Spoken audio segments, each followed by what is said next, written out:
Baki is one of the most influential martial arts manga of all time, spanning over 1,300 chapters across 33 years. It was one of the first manga to bring the fighting genre into the mainstream, paving the way for many other series, such as Kengan Ashura, Tough, and Holy Land. You might also be familiar with similar fighting manhwas like Lookism and the PTJ-verse, or the Blue String Connected Universe manhwas. Yet, there's a hidden gem in the realm of fighting manhwa, one that has been overshadowed by translation struggles and author hiatuses.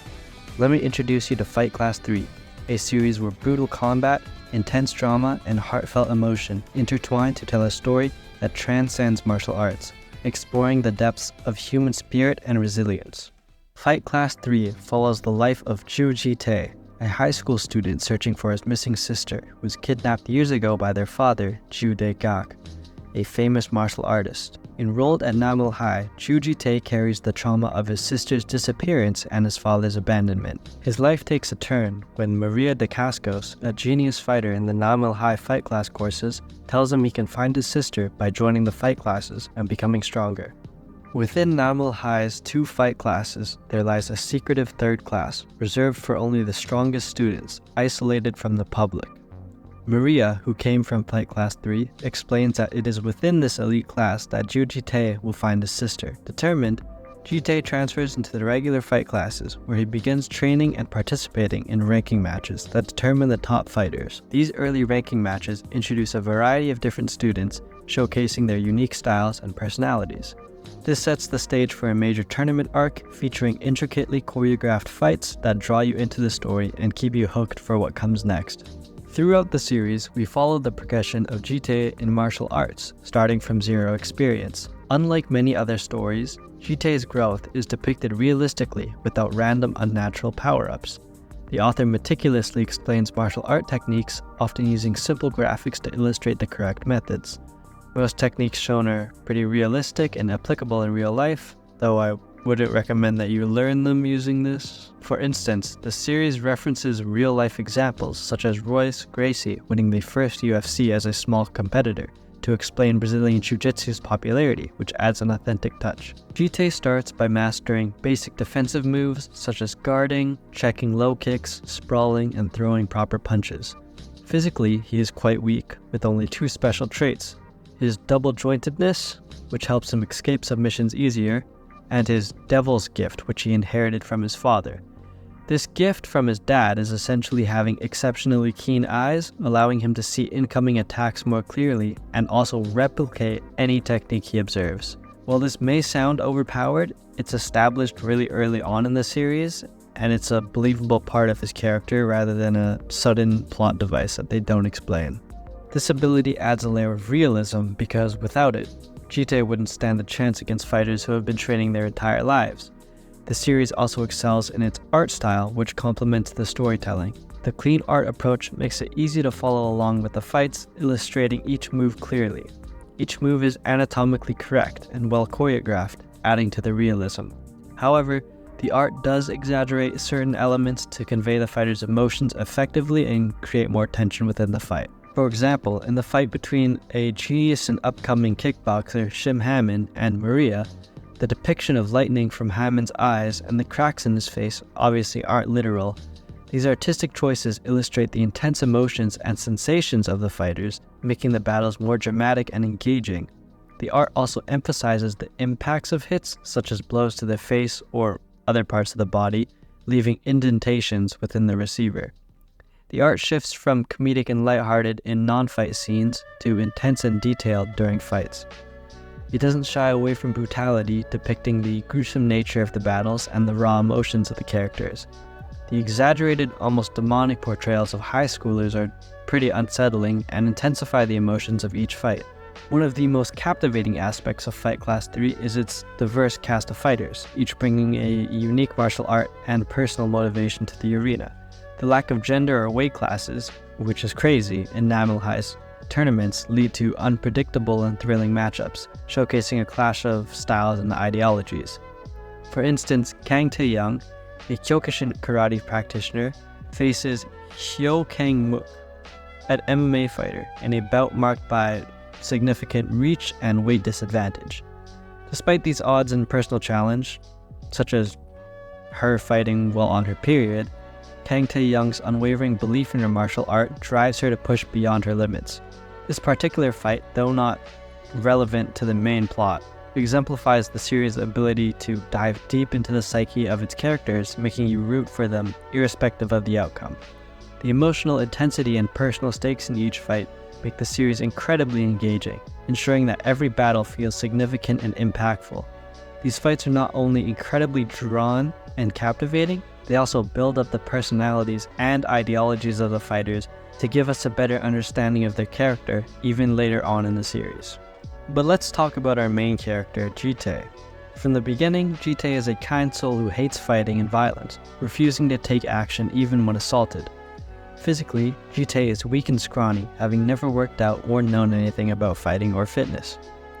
If we fast forward to the later chapters, we see a drastic change in Jiu Ji Tae's appearance and mentality.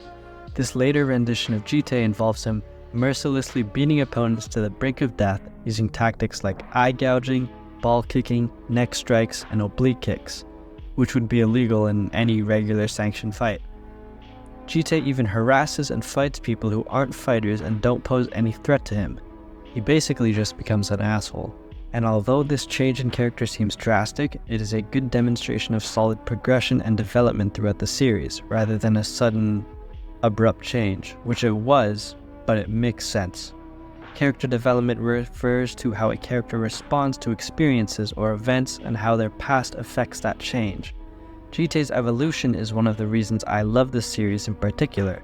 Jiu Ji Tae's development is realistic and understandable as he deals with the conflict in his life, as he searches for ways to find his sister. This change in character underscores the theme of survival. Jiu Ji Tae's evolution from a weak, non-violent individual to a ruthless fighter reflects the harsh reality of the challenges he has faced, as well as his hatred for his old, weaker self. His physical and mental transformation into a ruthless fighter are essential for surviving the brutal reality he has adopted in his quest to become stronger. If we look at some important actions from the beginning of Jiu Ji Tae's journey, initially Jiu Ji Tae must participate in a mock fight against Dongwon, a current Fight Class member, to secure his spot in the class. Dongwon spies on Jiu Ji Tae's training and hires another student to sprain Jiu Ji Tae's ankle before the match. Despite glimpses of his fighting potential during the match, Jiu Ji Tae loses by disqualification. After the match, Maria, who was infuriated about losing after coaching Jiu Ji Tae, harasses Dongwon, forcing him to admit his wrongdoings and subject him to a beating. However, Jiu Ji Tae, knowing that Dongwon cheated and that he lost the opportunity to find his sister, stops Maria anyways, warning her not to beat Dongwon up. When Maria continues to harass Dongwon, Jiu Ji Tae tackles her, claiming that this isn't right to do, and he stops Maria, asserting that Dongwon's desperation to win must also have been justified. This scene clarifies Jiu Ji Tae's strong sense of morality early on in the series. We also see snippets of Jiu Ji Tae's detest for violence shown throughout the story. In his first ranking match against Kang Tae-Young, Jiu Ji Tae shows no signs of counterattacks, even thinking that fighting doesn't fit his character. He thinks to himself why people enjoy hitting others, believing that fighting's a social activity for the mentally ill. During training, Jiu Ji Tae's coach tells him he lacks fighting spirit and needs a desire to beat his opponents.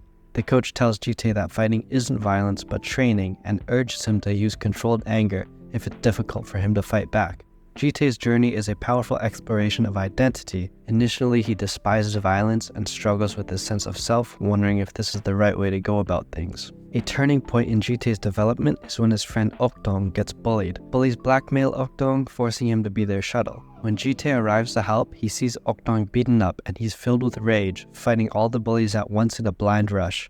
Jiu Ji Tae uses harmful and illegal techniques, like grabbing his phone and jamming it into the bully's face. During this scene, Jiu Ji Tae is attacking the bully. He thinks to himself how good it feels to cause the bully pain, and his only thoughts in that fight are how he wants to cause more pain to the bully. This scene shows the first crack of Jiu Ji Tae's mask, and the truth of his identity hiding behind his friendly, morally right self. Jiu Ji Tae slowly starts changing during his time street fighting.